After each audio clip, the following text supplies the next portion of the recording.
Hi, good morning. I'm here at the NIRI Insight Studio, joined by Nils Paellmann from T-Mobile. Thanks for joining us, Nils. Thank you very much for inviting me. Thank you. And so what are you most looking forward to from this year's NIRI conference? I think the most exciting thing at these conferences always to all the interactions with all the participants, and for me personally, I'm also on the board of NIRI. Sure. So I think I was very curious to see Gary, because Gary is a new CEO. Yep. And I'm very excited that he has become the new CEO. I thought his fireside chat this morning with Valerie Hartel was excellent. Sure. And that's probably the thing I'm most excited about right now about NIRI and this conference. Excellent. Fantastic. Now, at the recent IR Magazine US Awards, T-Mobile won Best in Sector for Telecommunications. What sort of underpinned your success? Why do you think you sort of won that category? That's a good question. I think we are very responsive. So we see our investors and analysts as kind of our customers. Sure.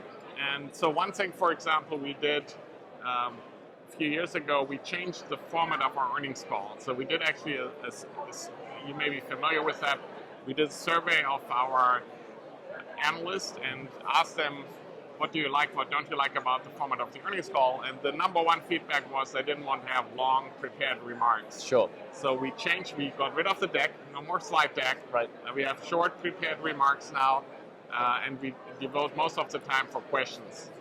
We also do a video analyst call, which I think is different from a lot of other companies. Yep.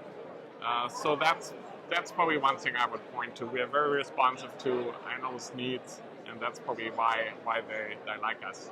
How has the video call been received? Because it's something we hear people talking about quite a lot. So I think people like it a lot. It's part of it. I would say it's a little bit of a branding thing. T-Mobile is all about the end carrier. All the executives during the earnings call are wearing T-Mobile clothing, for example. Sure. And obviously you wouldn't see that if it's just an audio. Yeah. So I think so it's probably not optimal for every company, but certainly for us, I think it helps the branding. And also we always get the feedback that our earnings call is the most entertaining in the sector. So I think that's outstanding. That's a mark of distinction as well. Yeah, it's good feedback to have. Now, we're both based in New York, but we're down here in Orlando. I would love to get a sense of sort of how much time you spend on the road in a year, and sort of how you plan your trips. Do you use brokers? Do you plan them yourselves? I spend a fair amount.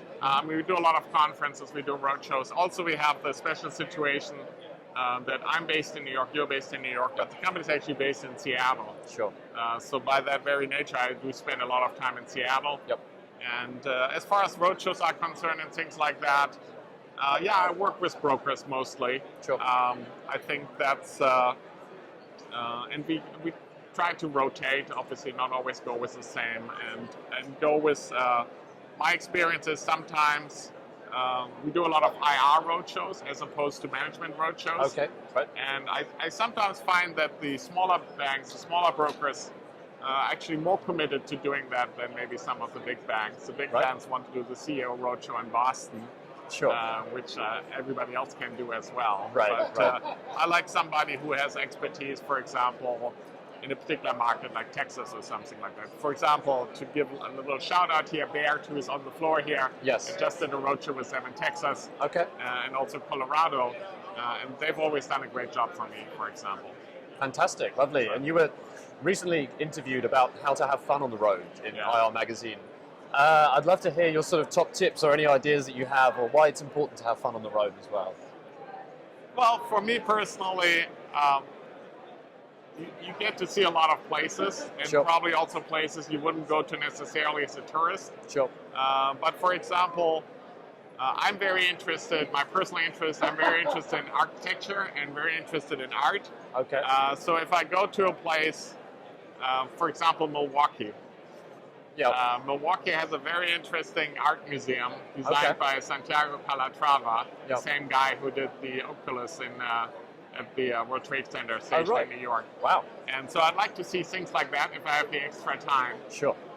So that's I guess, my kind of fun. besides the usual going to nice restaurants and stuff like that. I Sure. think during a roadshow, for example, you should always plan to have a nice dinner or so with the analyst or so. Sure. Sometimes that gets lost in the preparation. People don't think about it. Sure. But I think roadshow is a good time to spend more time with analysts and also spend more time with management, of course. Sure. That's for me personally. And Yep. so I always like to make a little bit of social time besides just the investor meetings. Sure. And are there any sort of museums or anything down here in Orlando that you're going to be hitting? Other than the obvious Disneyland and SeaWorld and so on, I'm sure you'll be... There is actually an Orlando Museum of Art, Okay. Which I visited before. Okay. I don't think I have the time this time to go there. Sure. So the only thing I did yesterday, because yesterday morning there was no program, Sure. I went to the Portofino Bay Hotel at Universal, Yep. which is actually quite nice. Cool. It's basically a reproduction of the Portofino village in Italy, Sure. and just transplanted into Orlando. So it's a little bit surreal, but quite interesting. Nice. Well, in the unlikely event that anyone at this conference finds some spare time, we'll let them know that you recommended that. Yeah. Thank you very much for your time. Okay. Enjoy the rest of the conference, and yeah, thanks for joining us. You're welcome. Thank you very much. Cheers.